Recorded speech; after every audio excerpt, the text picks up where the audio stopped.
Il nous enseignait que le monde extérieur était dangereux et corrompu.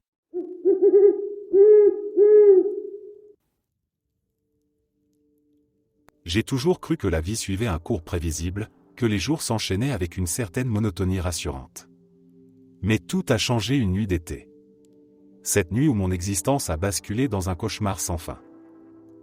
Cela s'est passé si vite. Un instant, je marchais dans la rue, profitant de la fraîcheur nocturne. L'instant suivant, une voiture surgissait de nulle part. La collision a été brutale. Je me suis retrouvé par terre, mon cœur battant la chamade, mes oreilles bourdonnant. Je me suis redressé avec difficulté, le corps endolori, pour découvrir le corps inerte d'un homme devant moi. Mon esprit refusait de comprendre, cherchant désespérément une explication logique. Puis, la réalité m'a frappé de plein fouet, je venais de tuer un homme. Sans le vouloir, sans même le réaliser, mais cela n'avait aucune importance. Il était mort, et c'était de ma faute. La panique m'a envahi, une vague écrasante qui m'a presque fait suffoquer. Je pouvais déjà entendre les sirènes au loin. Mon instinct de survie a pris le dessus. Je devais fuir, disparaître. Avant même de m'en rendre compte, mes jambes me portaient loin de la scène du crime. Je n'avais pas beaucoup de temps pour réfléchir. J'ai couru jusqu'à mon appartement, mon esprit tourbillonnant de pensées confuses. Une seule certitude dominait tout, je devais disparaître. J'ai rassemblé quelques affaires essentielles, pris de l'argent liquide que j'avais économisé, et je suis parti sans un regard en arrière. La culpabilité me rongeait déjà de l'intérieur. Chaque pas que je faisais me semblait lourd, comme si le poids de mon acte m'empêchait d'avancer. Mais je n'avais pas le choix. J'ai effacé mes traces du mieux que j'ai pu. J'ai détruit mon téléphone, laissé ma voiture au bord d'une falaise pour qu'on pense que j'avais sauté. J'ai envoyé une lettre anonyme à ma famille, expliquant que la pression de la vie était devenue insupportable, que je ne pouvais plus continuer. Une part de moi espérait qu'il me pleurerait et qu'il ne chercherait pas plus loin. Changer d'identité a été un processus terrifiant et complexe. J'ai rencontré des gens peu recommandables, payé des sommes exorbitantes pour obtenir de faux papiers. Chaque étape de cette transformation était une épreuve de plus pour ma conscience. Me regarder dans le miroir avec un nom qui n'était pas le mien, une vie qui n'était pas la mienne, était un rappel constant de ce que j'avais fait et de ce que j'avais perdu. Fuir dans une autre ville n'a pas été facile. Chaque visage inconnu était une menace potentielle, chaque rue un piège. J'ai choisi une petite ville, à l'autre bout du pays. Là, personne ne connaissait mon passé, personne ne connaissait mes péchés. Je suis devenu quelqu'un d'autre, un fantôme dans ma propre vie. Mais la culpabilité ne m'a jamais quitté. Elle me hante la nuit, dans mes rêves. Je revois sans cesse le visage de cet homme, ses yeux vides me fixant, m'accusant. Le jour, je vis dans la peur constante d'être découvert, d'être puni. Chaque sonnerie de téléphone, chaque coup frappé à ma porte me fait sursauter. Je suis prisonnier de ma propre folie, piégé dans une existence que je n'ai jamais souhaitée. Ainsi, j'avance, jour après jour, tentant de survivre avec ce poids écrasant sur mes épaules. La vie que j'ai laissée derrière moi n'est plus qu'un souvenir douloureux, une cicatrice qui ne guérira jamais. J'ai tué un homme, et pour cela, je paierai jusqu'à la fin de mes jours.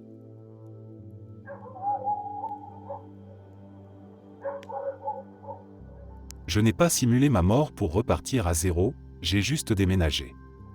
À moins que vous n'ayez fait quelque chose d'illégal ou que vous ne deviez un paquet d'argent, le simple fait de déménager à l'autre bout du pays sera suffisamment radical pour que 90% des personnes que vous voudriez éviter ne vous contactent plus jamais. Il y a quelques mois, j'ai levé les bras au ciel et j'ai déménagé dans un autre pays. Ce nouveau départ est génial, et je suis tellement plus heureux maintenant. J'ai à peu près tout ce que j'ai toujours voulu ici, et j'aime le fait de ne pas avoir à revivre l'histoire ancienne chaque fois que je passe devant un point de repère qui me rappelle quelque chose. Coupez simplement les ponts avec ceux qui vous causent du chagrin, quels qu'ils soient et quel que soit leur impact sur votre vie. Ne les laissez jamais revenir non plus, car le cancer se propage.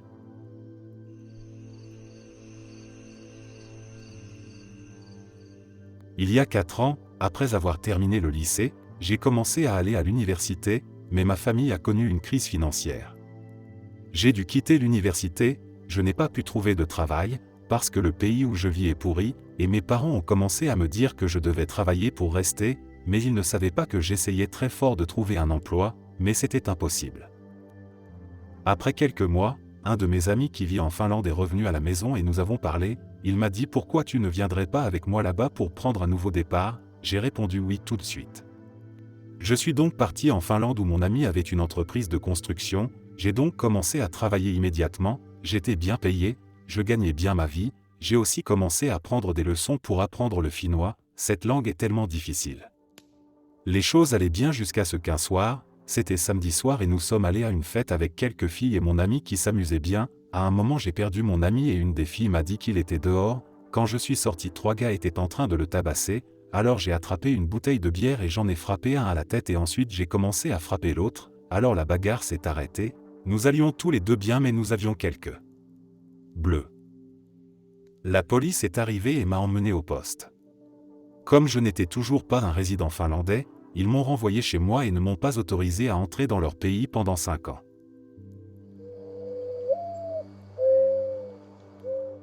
J'ai un oncle qui a tenté de se suicider 4 fois sans succès. Pour sa 5e tentative, les gens l'ont supplié d'essayer autre chose. Je suis allé dans un parc avec lui, j'ai fumé un joint et il m'a dit qu'il avait l'intention de se suicider à nouveau. Nous nous sommes assis en silence et, en plaisantant, je lui ai suggéré de tout recommencer. Si sa vie était suffisamment mauvaise pour qu'il y mette fin, alors il pourrait mettre fin à sa vie actuelle et en commencer une nouvelle, peut-être dans un autre pays ou dans un endroit très éloigné. 2 mois plus tard, j'ai appris qu'il avait quitté l'État, qu'il avait un nouveau téléphone et peut-être un nouveau nom. Quelques semaines plus tard, j'ai trouvé une boîte avec un mot de remerciement et 3 joints parfaits. Je suis sûr qu'il s'en sort bien.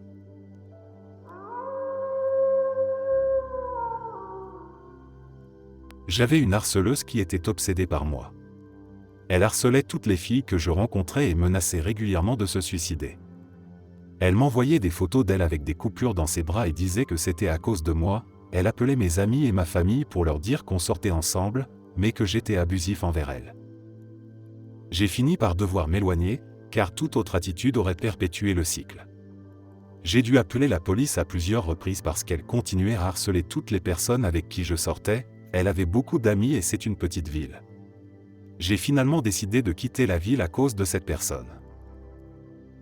Je suis maintenant heureux dans une relation avec une personne formidable. La personne malade la harcelait aussi, mais elle était assez intelligente et quand je lui ai expliqué, elle a compris que ce n'était pas ma faute, et nous avons contacté la police ensemble et ils l'ont averti de rester à l'écart. J'ai déménagé dans une nouvelle ville où vit ma petite amie et je suis heureux.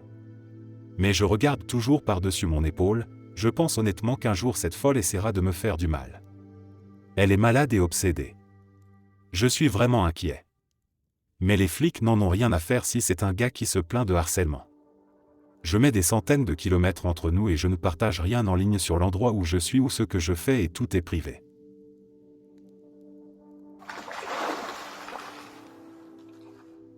Il y a 10 ans, ma vie a pris un tournant inattendu. J'étais marié depuis 20 ans à une femme qui, je le réalise maintenant, ne m'aimait plus depuis longtemps. Nous avions 2 enfants, adolescents à l'époque, qui semblaient me détester pour des raisons que je n'ai jamais vraiment comprises. Notre maison était grande, nos vies confortables, mais j'étais profondément malheureux. Ma dépression était omniprésente, et je me sentais comme un étranger dans ma propre famille. Puis, un jour, tout a changé. J'ai reçu une lettre d'un notaire m'informant que j'étais l'héritier unique d'un parent éloigné dont je ne connaissais même pas l'existence. La somme était astronomique, suffisante pour changer ma vie de manière radicale. En rentrant chez moi ce soir-là, j'ai observé ma famille comme si je les voyais pour la première fois. Leur indifférence à mon égard, leur mépris à peine voilé. Je savais que je ne pouvais pas partager cette fortune avec eux. La décision de partir n'a pas été facile, mais elle m'a semblé inévitable. J'ai passé plusieurs nuits blanches à élaborer un plan. J'ai ouvert un compte bancaire dans une autre ville, transféré l'argent en toute discrétion et organisé ma disparition. Une semaine plus tard, j'ai quitté la maison au petit matin, sans un mot, sans un regard en arrière. J'ai commencé une nouvelle vie à des milliers de kilomètres de là, sous une nouvelle identité. J'ai acheté une petite maison au bord de la mer, dans un village pittoresque où personne ne me connaissait. Les premiers mois ont été les plus difficiles. La culpabilité me rongeait, et je me demandais sans cesse si j'avais pris la bonne décision. Mais, progressivement, un sentiment de liberté a émergé. Ma dépression, qui m'avait accablé pendant tant d'années, a commencé à s'estomper. Je me suis redécouvert, loin des jugements et des attentes de ma famille.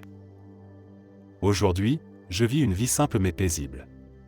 Je me suis fait quelques amis, j'ai trouvé des passe-temps qui me passionnent, et surtout, j'ai retrouvé le goût de vivre.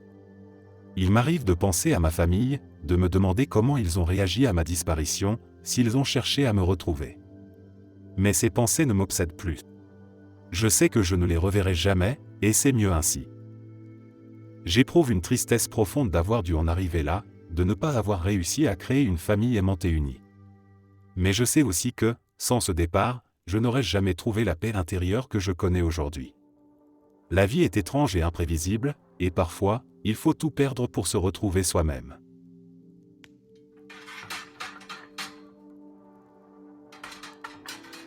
Je suis né et j'ai grandi en Italie, dans une petite ville où tout le monde se connaissait. Ma vie était assez ordinaire jusqu'au jour où j'ai commis la plus grosse erreur de ma vie, emprunter de l'argent à des personnes auxquelles on ne devrait jamais avoir affaire, la mafia locale. Au début, tout semblait facile. L'argent est arrivé rapidement, et j'ai pu lancer mon petit commerce. Mais lorsque les affaires ont commencé à mal tourner, les ennuis ont suivi. Les premiers mois, je pouvais encore payer les intérêts. Mais avec le temps, les dettes ont augmenté de manière exponentielle. Les hommes de main de la mafia ont commencé à venir me voir plus souvent, leurs menaces devenant de plus en plus explicites. Chaque jour, la peur grandissait en moi. Ils savaient où je vivais, où travaillait ma femme, où allaient mes enfants. Leur simple présence suffisait à me paralyser de terreur. Je me souviens encore de la nuit où tout a changé. J'étais seul chez moi, ma famille étant sortie pour dîner chez des amis. J'ai entendu frapper à la porte, et avant même d'ouvrir, je savais que c'était eux. Ils sont entrés, sans attendre d'invitation, et m'ont donné un ultimatum. J'avais une semaine pour rembourser la totalité de ma dette, sinon, ils s'en prendraient à ma famille. La peur m'a envahi comme jamais auparavant. Cette nuit-là, je n'ai pas fermé l'œil. J'ai réalisé que je ne trouverais jamais l'argent à temps, et que rester signifiait mettre ma famille en danger. Je devais disparaître, pour leur sécurité autant que pour la mienne. J'ai quitté la maison avant l'aube, sans un mot, sans un adieu. J'ai pris le peu d'argent que j'avais réussi à cacher et un passeport. Grâce à quelques contacts discrets, j'ai pu me procurer de faux papiers et prendre un vol pour l'Asie. Le voyage a été long et terrifiant, chaque contrôle de sécurité me donnant l'impression que tout allait s'effondrer. Mais finalement, je suis arrivé dans un pays étranger, où personne ne me connaissait, et où je pouvais enfin respirer. Les premières années ont été difficiles. Je me suis installé dans une petite ville, trouvant du travail ici et là, et essayant de me reconstruire. J'ai appris la langue, adopté les coutumes locales, et peu à peu, j'ai commencé à me sentir chez moi. C'est là que j'ai rencontré ma femme. Elle était belle, gentille et compréhensive. Nous nous sommes mariés rapidement, et bientôt, nous avons eu des enfants. Aujourd'hui, j'ai 2 magnifiques enfants qui m'emplissent de fierté chaque jour.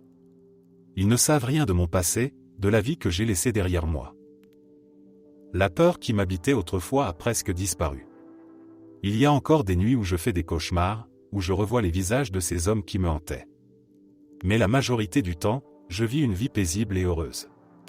Ma famille ici ne connaît pas l'homme que j'étais autrefois, et pour cela, je suis reconnaissant. Je ne regrette pas ma décision de partir, car elle a sauvé ma vie et celle de ma famille. Cependant, il y a une part de moi qui pense toujours à l'Italie, à ce que j'ai laissé derrière. Peut-être qu'un jour, je pourrai y retourner, même si ce jour me semble encore lointain et improbable.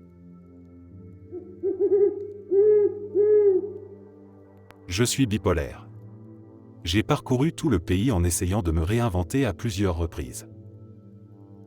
Ce que je peux vous dire, c'est que dans mon expérience, même si je reste fermement convaincu que chaque action individuelle était la bonne décision stratégique et qu'elle m'a amené là où je suis aujourd'hui, j'ai fini par faire la paix avec ma situation et ma famille. Il m'a fallu beaucoup de temps et plusieurs événements de ce type, et des retours en arrière, avant de me construire une identité et une personnalité suffisamment fortes pour ne plus ressentir de pression émotionnelle extérieure. Une fois que j'ai su ce qui était important pour moi, et que j'ai su ce que j'étais prêt à faire pour cela, et ce que je n'étais pas prêt à faire, je n'ai plus eu besoin de déménager. Je pouvais refaire ma vie au même endroit quand je le voulais. Je me suis attaqué aux problèmes relationnels qui minaient ma vie. Pour certaines personnes, je n'avais qu'à laisser tomber complètement. Pour d'autres, j'ai très méthodiquement éduqué et réparé les relations, mon père en particulier. Je n'ai jamais pensé que je ferais la paix avec mon père, ni qu'il serait un jour une personne digne d'être côtoyée. Des abus avaient été commis et j'avais toutes les raisons de m'attendre à ce qu'ils se poursuivent indéfiniment. Finalement, les circonstances m'ont permis de tenir bon et de tracer une ligne ferme dans le sable qui ne peut en aucun cas être franchie sans de graves conséquences. Mon père sait que je ne tolère absolument aucune forme d'hostilité. Je ne tolère tout simplement pas la négativité dans ma vie. Je la punis visiblement par la logique. De plus, j'ai pratiqué le Muay Thai et le Jiu-Jitsu pendant un certain temps, ce qui me donne la certitude qu'il ne pourra jamais me contrôler physiquement. Et maintenant, nous avons honnêtement une excellente relation.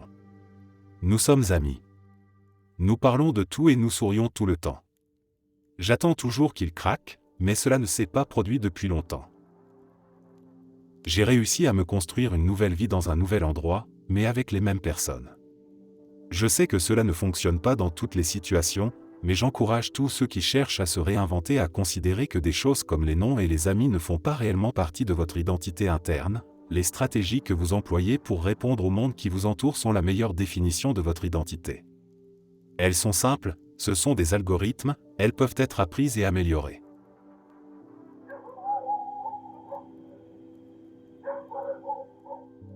Il y a 15 ans, j'étais un grand consommateur de drogue. J'avais 25 ans à l'époque et avant d'utiliser des drogues, j'avais un bon emploi et je recevais une bonne rémunération. Mon soi-disant meilleur ami m'a présenté aux drogues et alors que j'hésitais au début à les utiliser, je me suis dit « qu'est-ce qui peut arriver de pire ?» Inutile de dire que j'ai commencé à en prendre de plus en plus et que je dépensais quelques milliers par semaine en médicaments. J'ai commencé à montrer moins pour le travail jusqu'à ce que finalement je sois viré.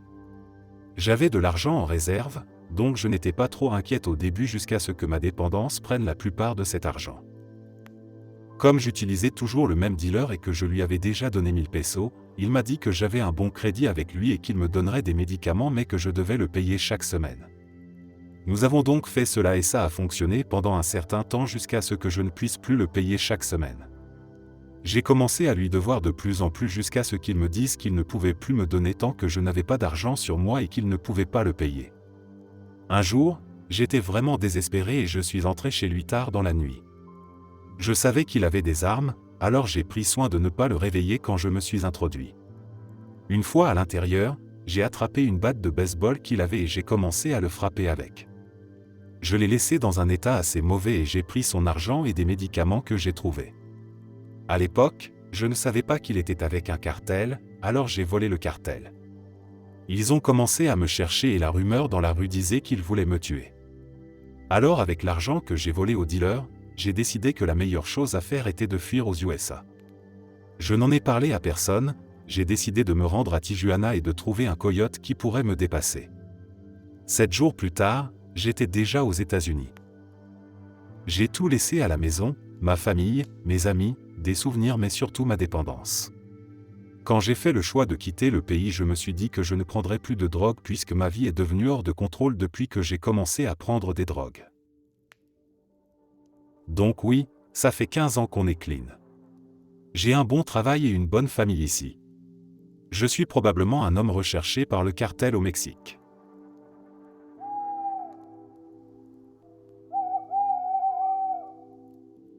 Il y a un peu plus de 7 ans, j'ai été refusé par toutes les facultés de droit auxquelles j'avais postulé, ce qui m'a conduit à une crise personnelle existentielle. J'ai fait tout ce qu'il fallait, mais j'ai quand même échoué. Après 2 mois passés à travailler dans une cuisine à Puerto Vallarta, au Mexique, j'ai réalisé que j'allais faire du droit parce que je n'avais jamais réfléchi à ce que je voulais faire. J'ai pris toutes mes économies, un petit prêt de mes parents et je suis parti pour l'Amérique du Sud. Au bout de 6 mois, j'ai trouvé un emploi dans une entreprise, je parlais déjà espagnol. Puis j'ai créé une entreprise. L'entreprise a explosé. J'ai vendu l'entreprise. J'ai passé 3 ans en Argentine, où j'ai voyagé dans la plupart des pays d'Amérique latine, et près d'1 an au Brésil. J'ai maîtrisé l'espagnol et parlais couramment le portugais. Je suis revenu aux États-Unis pendant 1 an, j'ai enseigné un peu d'espagnol dans une école privée et j'ai été consultant pour quelques entreprises. Il y a 1 an, j'ai accepté un emploi en Chine, où je suis toujours. J'ai gagné beaucoup d'argent et rencontré des tas de gens. J'ai vécu avec une sorte d'autonomie et de souveraineté sur ce que je fais chaque jour que je n'aurais jamais pu imaginer en tant qu'étudiante se dirigeant vers la faculté de droit. Je vois des possibilités et j'apprécie tellement de choses que l'ancienne moi ne remarquait pas ou n'appréciait pas. J'ai eu quelques belles relations. J'ai été publié et payé pour mes écrits presque une 12aine de fois maintenant. Je suis en paix avec ma carrière, la trajectoire de ma vie et l'argent. Je ne considère plus l'argent comme un objectif, mais comme un moyen de faire ce que je veux faire. Abandonner le chemin que je suivais et partir vers l'inconnu a été la meilleure chose que j'ai jamais faite. C'est toujours l'expérience principale qui définit le chemin que je suis en train de suivre. De mars à septembre 2015, je filme un documentaire sur les voyages, le surf, l'escalade et la culture rurale avec de vieux amis. Mon rôle au sein de l'équipe est celui d'éclaireur. Je conduirai une moto devant l'équipe de production pour repérer les lieux de tournage et mener des entretiens préliminaires. À la fin de mon contrat en Chine, je prendrai une année sabbatique pour voyager et écrire un livre qui a déjà un éditeur, en attendant que le documentaire commence. Je manque à mes parents et ils me manquent. J'ai vu ma sœur 4 fois en presque 10 ans. J'ai perdu presque toutes mes amitiés, même si j'ai réussi à conserver une poignée des plus importantes.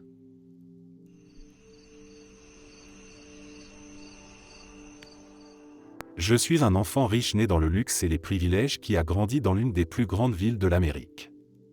Ma famille est riche et même si notre clan a disparu ces dernières années, notre nom résonne encore avec respect et admiration dans certains milieux sociaux de l'Est.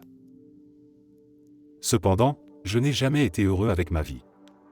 Mon argent de famille ne m'a jamais aidé à trouver la paix ou le but, et il y avait certains problèmes environnementaux qui rendaient la vie presque impossible à supporter. J'espérais m'éloigner de tout cela. Je suppose que vous pourriez m'appeler le stéréotype de riche, d'enfant blanc déprimé. Bref, je me suis enfui. C'est là que ça devient intéressant. J'ai tout laissé à un bon ami de la famille, et j'ai voyagé le monde. Personne ne savait vraiment où j'étais, et certaines personnes ont même pensé que j'étais mort. Ma perception du monde avait complètement changé. Voici un riche jeune blanc qui s'est fait servir ses repas sur une assiette en argent, courant dans le Bhoutan, se livrant à de mauvaises activités avec les mauvaises personnes. L'expérience a complètement bouleversé ma perception du monde. C'était comme si ma vie passée avait été vécue en tant que chenille et que j'étais enfin sorti de ma chrysalide.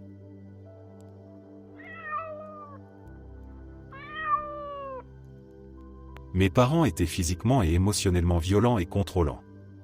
Ma vie se résumait à aller à l'école, rentrer à la maison et vivre sous leur coupe. Je n'avais pas le droit de sortir avec quelqu'un, je n'avais pas le droit de sortir beaucoup et j'avais seulement le droit d'aller chez 1 ou 2 amis qu'ils aimaient bien. J'étais en dernière année de lycée et je n'avais aucune aptitude à la vie quotidienne parce qu'ils m'avaient complètement paralysé pour que je ne puisse jamais partir. Ils m'ont même éloigné de 45 minutes de ma sœur aînée, mon seul lien avec le monde et la vie normaux. Je leur ai demandé si je pouvais commencer à m'inscrire à l'université, ce à quoi ils ont répondu que non, mais que si je voulais aller à l'université, je pouvais continuer à vivre dans la maison et aller à l'université locale, minable, de la petite ville, qui n'avait pas le programme que je voulais de toute façon. J'ai imité la signature de ma mère sur un formulaire pour un programme de mon lycée qui prenait en charge les frais d'inscription à l'université si la famille avait des revenus faibles, c'était notre cas, et j'ai posé ma candidature à toutes les grandes universités de mon état en secret. J'ai été accepté dans chacune d'entre elles. Cela m'a donné une confiance en moi au-delà de tout ce que j'avais connu, au-delà de ce que mes parents m'avaient fait croire que je pouvais être. Le problème, c'est que ma mère a trouvé mes lettres d'acceptation en fouillant ma chambre. Mes parents et moi avons vu une énorme dispute, qui est devenue physique, et j'ai été privé de mon téléphone et de mes fournitures artistiques. Ils m'ont dit que si j'essayais d'aller à l'université, ils me mettraient à la porte immédiatement et que je ne pourrais rien emporter avec moi. Environ une semaine plus tard, nous nous sommes de nouveau disputés et mes parents m'ont dit de sortir de la maison. Ils l'ont fait pour me faire peur, c'était une nuit froide de février, j'étais malade, il pensait qu'avec rien sur moi, je reviendrais en rampant et serais l'esclave complaisante qu'il voulait. Ce qu'il ne savait pas, c'est que j'avais passé la semaine dernière à faire des sacs et à les sortir de la maison. Je me doutais que mes parents tenteraient quelque chose de ce genre et je devais avoir un plan au cas où. J'ai marché jusqu'à la maison de ma meilleure amie, qui avait entreposé mes affaires, j'ai frappé à sa porte et j'ai juré que je n'y retournerais jamais. Ce soir-là, nous avons demandé à ses parents si je pouvais emménager chez eux jusqu'à la fin de mes études secondaires, et ils ont accepté sur le champ. J'ai appelé ma sœur pour qu'elle vienne me chercher pendant quelques jours, au cas où mes parents partiraient à ma recherche. Ils sont allés me chercher quand je ne suis pas revenu, ils ne s'attendaient pas à ce que je disparaisse. Mais c'est ce que j'ai fait, les gars. J'ai terminé le lycée, j'ai déménagé en ville, j'ai trouvé un travail, je me suis relevé. J'ai 2 emplois formidables que j'adore, un fiancé que j'aime encore plus, nous avons un appartement et un chien. Nous venons d'être approuvés pour un logement plus grand, une augmentation de 400 mètres carrés. Je suis incroyablement heureuse et tellement contente d'avoir été assez intelligente et courageuse pour m'en sortir.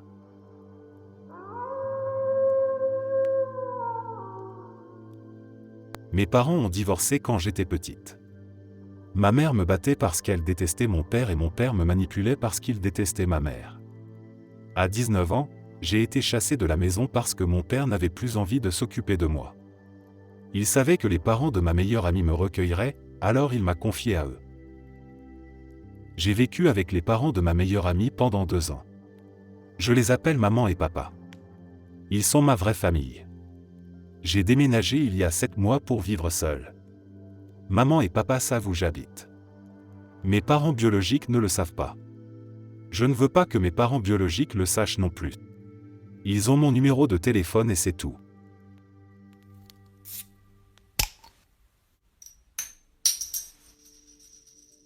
J'avais 26 ans à l'époque et j'avais pratiquement gâché toute ma vie.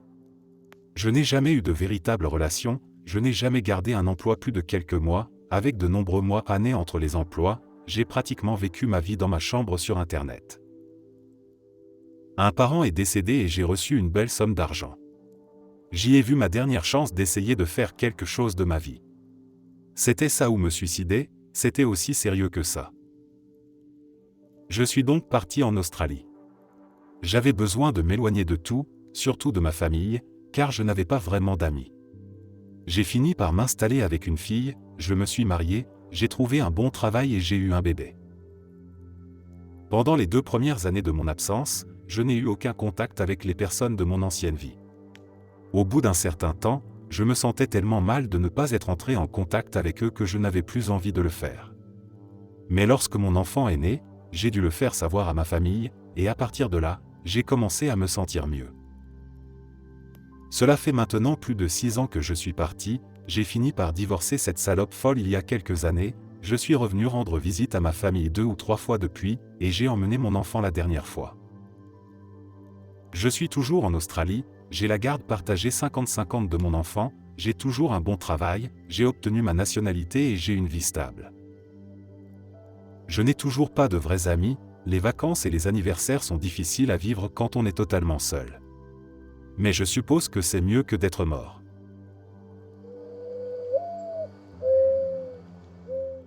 À 19 ans, mes parents m'avaient déjà viré 1 million de fois de la maison, j'ai trouvé un appart, un petit ami. Mon copain devient fou, s'installe sans demander et me traite comme sa propriété, contrôle chaque aspect de ma vie. Il prenait mes reçus d'épicerie pour voir à quelle heure je les ai vérifiés et comparait le temps que Google Maps disait qu'il fallait aller au magasin et en revenir. Si j'avais trop de temps, je me ferais crier dessus toute la nuit, il briserait mes affaires, déchirerait des affiches, je posséderais tout chez moi donc tout serait utilisé contre moi. Il m'a accusé de tricher tout le temps, mais le mot de passe sur mon téléphone était défini par lui et il l'a utilisé quand il voulait. Il ne voulait pas que je voie mon frère parce qu'il était gay ou mon père parce qu'il savait que mon ex mentait au sujet de son service militaire pour obtenir des analgésiques. Le cauchemar et les abus émotionnels et physiques ont duré pendant 2,5 ans avant que j'en ai eu assez. Je l'ai laissé vivre avec moi quelques mois pour qu'il se mette sur pied.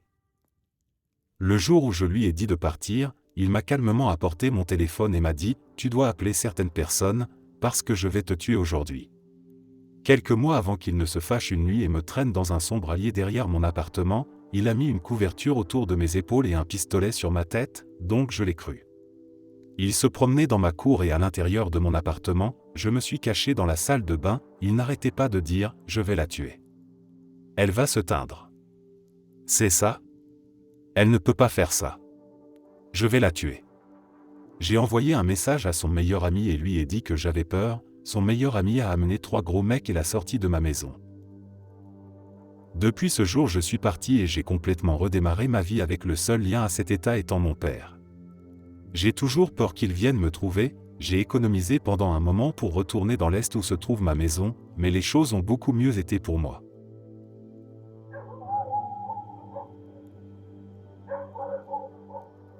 J'ai grandi dans une petite ville du Midwest, environ 100 habitants.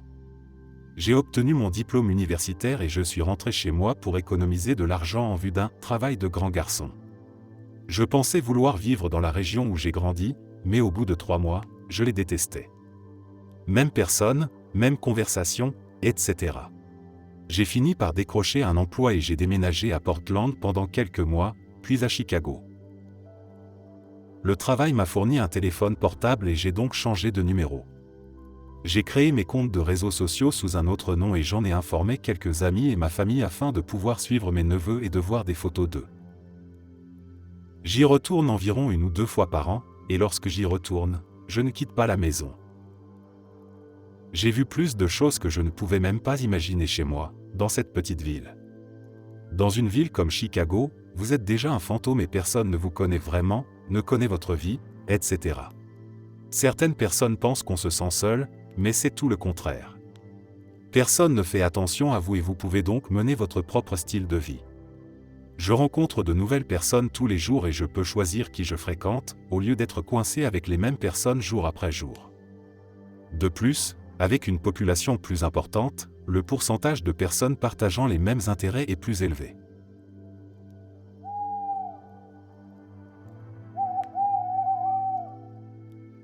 J'ai toujours été celle que mes amis critiquaient. J'avais de bonnes notes, on m'appelait l'intello. J'ai eu un petit ami, on m'a traité de salope. J'ai voyagé un peu, et soudain je suis devenu snob. J'ai voulu étudier autre chose que l'éducation ou les soins infirmiers, les domaines standards qu'elles ont toutes choisis, elles m'ont accusé de penser que j'étais meilleur que je ne l'étais en réalité. Cela a duré 9 ans. Peu importe si ce qu'elles me reprochaient était quelque chose que l'une d'entre elles faisait aussi, j'étais le punching ball. Il est évident qu'en tant que jeune fille, ce genre de choses a une influence sur la façon dont vous vous percevez. Ainsi, lorsque nous sommes arrivés en dernière année d'école, je pratiquais mes loisirs en secret, je ne m'engageais pas vraiment dans des activités sociales, je me tenais à l'écart, j'avais toujours peur de ce qu'ils allaient penser. J'intériorisais tout, au point de me couper en cachette, c'est une histoire pour un autre jour. Finalement, en vacances au milieu de mon année de matricule, j'ai rencontré un groupe de personnes, une bande de hippies éclectiques et bizarres, ils étaient géniaux, avec qui j'ai traîné pendant les 3 semaines où j'étais absente. Ils étaient tous si différents mais s'intégraient si bien les uns aux autres parce qu'ils respectaient le fait que chacun a besoin d'être sa propre personne. C'est à ce moment-là que j'ai décidé d'aller me faire foutre, j'en ai fini avec toutes ces conneries, et j'en ai fini avec les gens. J'ai donc parlé à mes parents, je leur ai fait part de mes projets et ils ont accepté de me laisser faire. Après l'école, j'ai déménagé à 1500 km de l'endroit où j'avais grandi. J'ai vécu en résidence à l'université, j'ai étudié ce que je voulais sans subir la négativité constante. C'est là que j'ai rencontré mes meilleurs amis, qui sont merveilleux. Je sais mieux qui je suis maintenant, j'apprends encore beaucoup, et je n'ai plus peur d'être moi-même. C'est tellement libérateur. Je n'ai jamais dit à personne où j'étais allé ni que je partais. Cela fait 6 ans que je ne les ai pas vus et que je n'ai aucun contact avec les habitants de ma ville natale. C'est la meilleure chose que j'ai jamais faite pour moi. Mes parents ont déménagé la même année que moi. Je n'ai jamais été aussi heureuse. Mon seul regret est qu'il m'ait fallu si longtemps pour réaliser à quel point ces gens étaient un poison pour ma santé.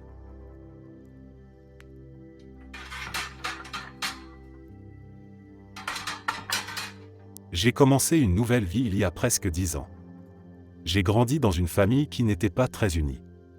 Il n'y avait pas vraiment de maltraitance, mais pas vraiment d'amour non plus. J'étais assez malheureuse. Après le lycée, j'étais tellement perdue. Je n'avais pas d'amis et j'ai sombré dans la dépression. J'avais toujours su que j'étais gay, mais c'est à ce moment-là que j'ai réalisé que j'étais transgenre. Mes parents étaient très critiques et nous n'étions pas du tout proches. Je savais donc que je ne pourrais jamais leur dire et que je ne pourrais jamais vivre le genre de vie qui, je le savais, me rendrait enfin heureux. Je rêvais sans cesse de simuler ma mort et de recommencer à zéro, jusqu'à ce que j'arrive à un point où je savais que je devais le faire. Le matin du jour où je l'ai fait, j'ai fait le tour de ma maison une dernière fois en regardant tout, j'ai caressé une dernière fois mon chat que j'avais depuis toujours, j'ai vu mes parents pour la dernière fois et je leur ai dit au revoir en partant ce jour-là.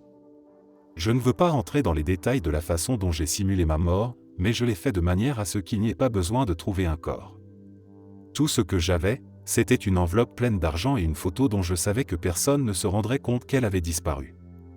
Je me suis rendu dans la grande ville la plus proche et j'ai logé chez quelqu'un avec qui j'avais parlé en ligne, le temps de me remettre sur pied. L'incident a fait l'objet de quelques brèves dans les journaux, mais ma photo n'y figurait pas. J'ai obtenu une nouvelle fausse carte d'identité et tout le reste. 1 an après avoir trouvé un emploi et un logement, j'ai commencé une thérapie hormonale. Je la suis depuis 7 ans. Je suis beaucoup plus heureuse qu'avant à certains égards, mais je suis toujours malheureuse à d'autres égards. Les 2 premières années, je ne me sentais pas mal à l'idée de recommencer à zéro et de ce que penseraient mes parents, mais j'ai commencé à le faire et cela n'a fait qu'empirer depuis. Un jour, alors que je me rendais au travail, je suis passé devant mes parents dans la rue. Ils devaient être en visite pour une raison ou une autre. Cela m'a vraiment secoué et je me suis fait porter pâle pour la journée. C'était surréaliste de les revoir. Ils avaient tellement vieilli. Je me suis demandé ce qu'ils avaient dû penser de moi, si je leur manquais, ce qu'ils faisaient maintenant. J'ai réalisé que je les aimais d'une certaine manière. Je suis passé devant eux et ils ne m'ont même pas vu. Cela m'a fait mal aussi bizarre que cela puisse paraître. Parfois, je pense à mettre fin à ma vie parce que tout est tellement gâché.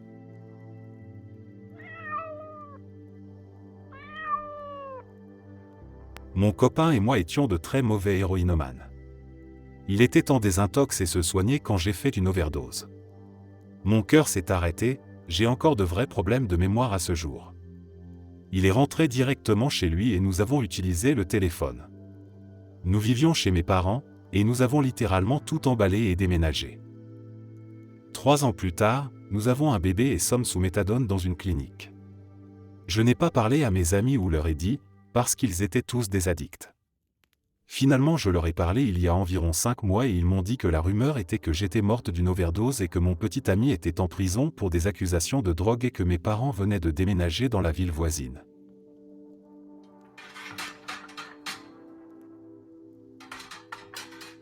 Je suis actuellement mort. Ma mère a été tuée par mon père. Donc, depuis l'âge de 4 ans, j'étais orphelin en famille d'accueil. J'ai été victime de violences sexuelles, d'abus émotionnels, de viols et, en général, de mauvais traitements par différentes familles d'accueil. J'étais aussi gay. En fin d'année du lycée, tout le monde le savait et cela a rendu ma vie un enfer. Quelques jours avant mon 18e anniversaire, je suis donc allé travailler comme d'habitude et j'ai quitté la ville après mon quart de travail. Faire du stop avec quelques personnes jusqu'à la frontière et lentement je me suis rendu à Hollywood, en Californie. Après avoir trouvé du travail et un appartement, j'ai changé de nom. Mon prénom et mon nom. Je voulais me débarrasser du nom de mon père et de mon complexe prénom. J'ai pris le nom de famille original de ma mère comme étant le mien et mon surnom que mes amis m'ont donné. Je ne savais pas jusqu'à des années plus tard, en allant vers de vieux amis, que tout le monde pensait que j'étais mort. Ma dernière famille d'accueil a répandu la rumeur que je me suis suicidé dans le désert à cause de ma sexualité et des problèmes avec mes parents. Alors tout le monde pense que je suis mort. Mes vieux amis me gardent mort parce que tout le monde est coupable. Ceux qui m'ont intimidé maintenant soutiennent ou tolèrent au moins le mariage de même sexe parce qu'ils se sentent coupables que je me suis suicidé à cause de l'intimidation qu'ils ont causée. En plus, je ne peux pas m'attarder sur mon ancienne vie. J'ai une nouvelle vie maintenant. Marié, enfant, 4 cochons d'Inde, dans la famille de droit qui m'aiment comme leur propre, etc.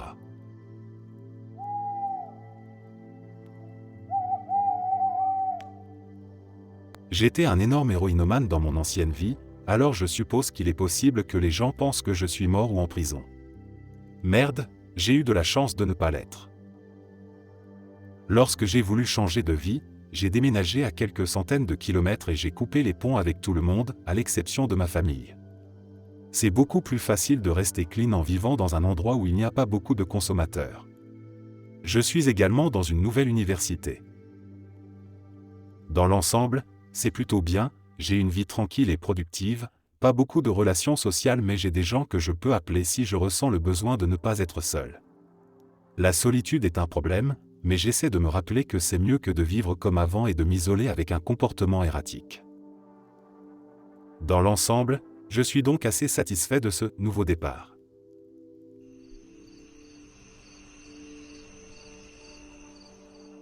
J'ai eu une enfance très merdique, né dans les années 70 où il était courant et à peu près accepté que les femmes et les enfants soient battus pour qu'ils restent dans le droit chemin.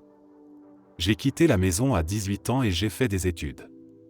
J'ai étudié la comptabilité et la fiscalité. J'ai créé un cabinet et je suis allé à Playa del Carmen une année et je suis tombé amoureux de l'endroit. Internet est largement disponible partout, y compris au Mexique. Je travaille donc désormais en ligne et cela fonctionne bien. J'ai quitté la Californie pour de bon en juillet dernier, lorsque l'assurance maladie de ma famille a atteint 1 300 $ par mois. Le peso est actuellement à 21. Je mène une vie de rêve sur la plage de la Riviera Maya pour un prix dérisoire par rapport à ce que je payais dans la Bay Area. J'ai également réduit mon stress, je dors mieux et j'ai perdu du poids. J'ai même cessé de grincer des dents la nuit. C'est tellement beau ici. Je n'y retournerai jamais. Jamais.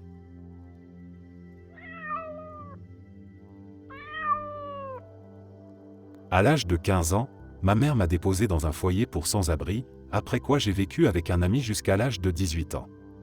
Pendant cette période, j'ai réalisé deux choses. La vie vers laquelle je me dirigeais n'était pas celle que je voulais, j'avais besoin d'une transition, et si je gardais le contact avec ma famille élargie, qui est charmante pour la plupart, je serais obligé de maintenir une relation avec ma mère. Un jour, avec ces deux idées en tête, j'ai emballé le peu d'affaires que je possédais et j'ai pris un train jusqu'à une toute petite ville appelée Moscou. C'est un endroit merveilleux, vraiment le seul endroit de l'Idaho que l'on ait envie de visiter. Elle ne compte que 2000 à 20 000 habitants, mais tout est si proche les uns des autres que l'on pourrait y vivre toute sa vie sans jamais avoir besoin de conduire. J'ai gardé le contact avec mon père, divorcé, mes frères et mon ami, mais tous les autres habitants de cette ville n'ont plus jamais entendu parler de moi. Je n'ai pas parlé à ma mère depuis 7 ans maintenant, je ne suis même pas sûr qu'elle sache que j'ai fait une transition. C'est mieux ainsi. Je suis assez heureux ici à Seattle, la vie que j'ai maintenant est plus que ce que je pensais mériter.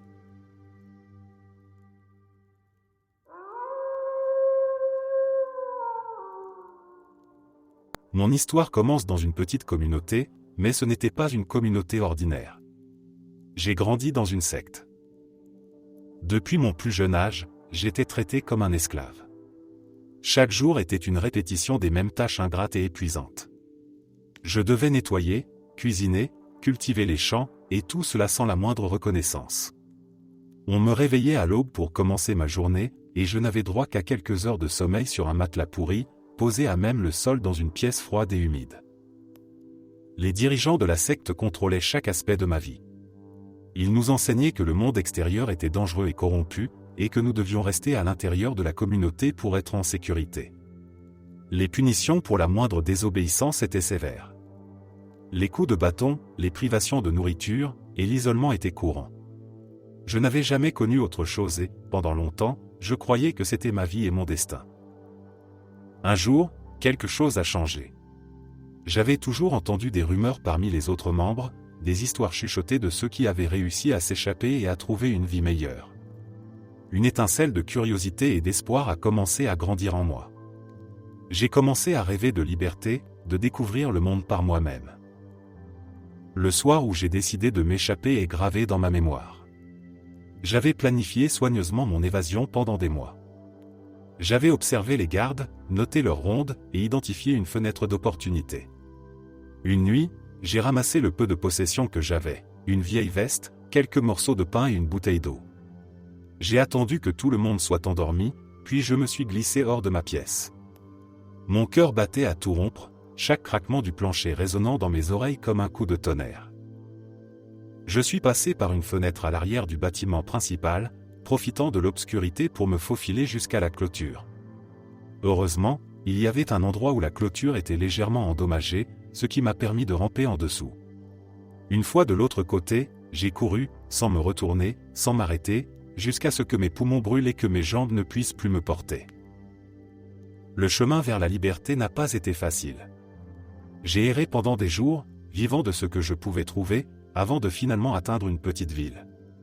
Là, j'ai été recueilli par une association qui aidait les personnes sortant de situations comme la mienne. Ils m'ont donné un endroit sur où dormir, des vêtements propres, et m'ont aidé à comprendre mes droits et mes options. Aujourd'hui, ma vie est totalement différente. J'ai un travail, un appartement confortable, et je suis en train de poursuivre des études que je n'aurais jamais imaginé pouvoir faire. J'ai rencontré des gens formidables qui m'ont aidé à me reconstruire et à redécouvrir ma valeur. Le monde extérieur, que l'on m'avait décrit comme terrifiant, s'est révélé être un endroit plein de possibilités et de bonté. Il y a encore des jours où les souvenirs de la secte me hantent.